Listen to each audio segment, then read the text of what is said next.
สานต่อกำไร EP ที่12มาฮอดแล้วเนาะตอนนี้กำไรเฮาอยู่ที่336จำ81เนาะจาก54ปั้นขึ้นมาฮอดนี้เนาะเป็น EP ที่12แล้วมาเบิ่งกันเฮาอยู่ในกราฟซุยเนาะตอนนี้เทคนิคเก่าเทคนิคเดิม Balance of Power เนาะเดี๋ยวจะเข้าเป็นออเดอร์ต่อไปเลยเนาะถ้าว่าสลับแบบนี้เนาะเข้าทางเลยเทคนิคเฮาบอกเลยหวานเจี๊ยบเนาะแต่ว่าเฮาเข้านี่มันจะหวานเจี๊ยบคือที่เว้าไปบ่เดี๋ยวเฮามาลุ้นเบิ่งนํกันมาออเดอร์แรกเนาะปรับเงินไปอยู่ที่เอาปลายไปเนาะ6จำ81เนาะมาออเดอร์แรกว่าจังไดเทคนิคเฮา4ลงมาเนาะ4ลงมาจัดซื้อขึ้นไปเลยเห็นบ่มัน4ลงมาเนาะถ้าว่า4ลงมาแบบนี้จัดซื้อขึ้นไปเนาะ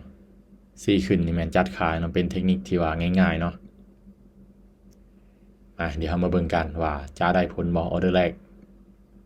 วงกินนี่สลับงามๆเนาะแต่ว่าเข้าบ่ทันเนาะส่วนนี้เฮาเข้านี่มันจะงามบ่ออเดอร์นี้เฮาจัดซื้อขึ้นไปเนาะเดี๋ยวมาเบิ่งกันจะปิดเขียวงามๆได้บ่มา10วิสุดท้าย7 3 2 1ไอ้ยะถือว่าวินมางามๆเนาะมาค่อยจะเดินแบบเอาปลายไปเนาะนี่ปลาย3ก็เอา3เนาะเอาบ่จำเป็นต้องออกออเดอร์ใหญ่เนาะบริหารความเสี่ยงได้เท่าใดแห่งดีเนาะเพราะปั่นขึ้นมาจาก54ขึ้นมานี่ก็ว่าถึกคูณเงินได้หลายเนาะโอ้เทคนิคเฮาบ่อยากชัดเจนเนาะเดี๋ยวนี้เฮาจะบ่ออกเด้อถ้าว่ามันแบบนี้เนาะจะบ่ออกถ้ามันลงไว้นี่โอ้ซื้อเลยมาซื้อทันอยู่เทคนิคมัน4ลงมาเนาะกินนี่เนาะถ้าว่ามันเป็นเสมอจะบ่ออกเราจะผ่านไปเนาะมัน4ลงมาส่วงท้ายกดทันอยู่กินนี่เนาะจัดซื้อขึ้นไปนี่มาสลับงามๆแบบนี้น่าจะบ่มีปัญหาเนาะจังได้7วิสุดท้ายงามๆบ่2 1นี่ถือว่ากำไรมาเนาะวิน2ออเดอร์แล้วเนาะไปกันต่อไปนี่เบิ่งการเทคนิคเฮาว่าจังได๋สลับลงมาแดงได้บ่สลับลงมาแดงได้บ่ออเดอร์นี้ได้บ่แต่ว่าเทคนิคเฮา4ขึ้นไปเนาะนี่เสมออีกละถ้าว่าเสมอแบบนี้จะบ่ออกเนาะแต่มาเบิ่งกันมันจะเปลี่ยนบ่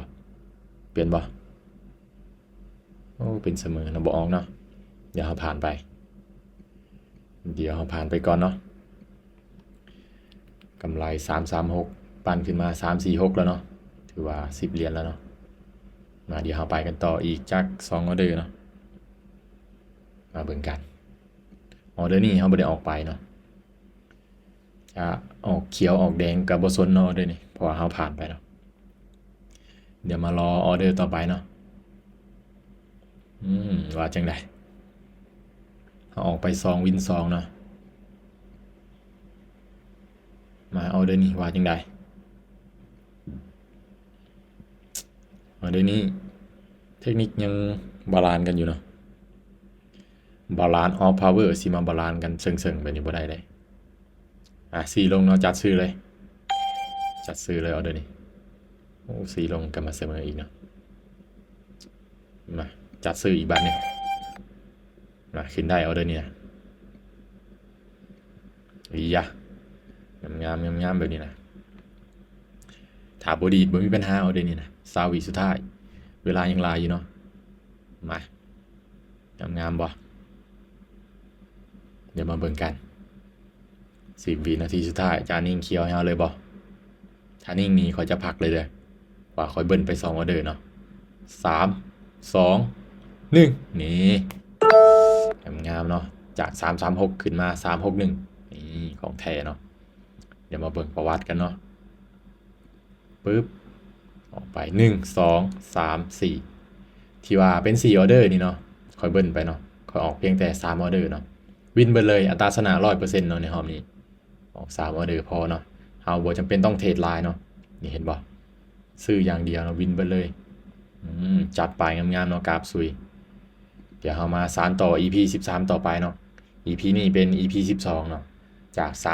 336 ขึ้นมา361เนาะงามๆเลยสำหรับคลิปนี้ก็เทศให้เบิ่งเป็นกรณีศึกษาเนาะใครที่อยากลงทุนทางด้านนี้ควรศึกษาให้มีความรู้แท้เนาะจึงเข้ามาสำหรับคลิปนี้ขอขอบใจ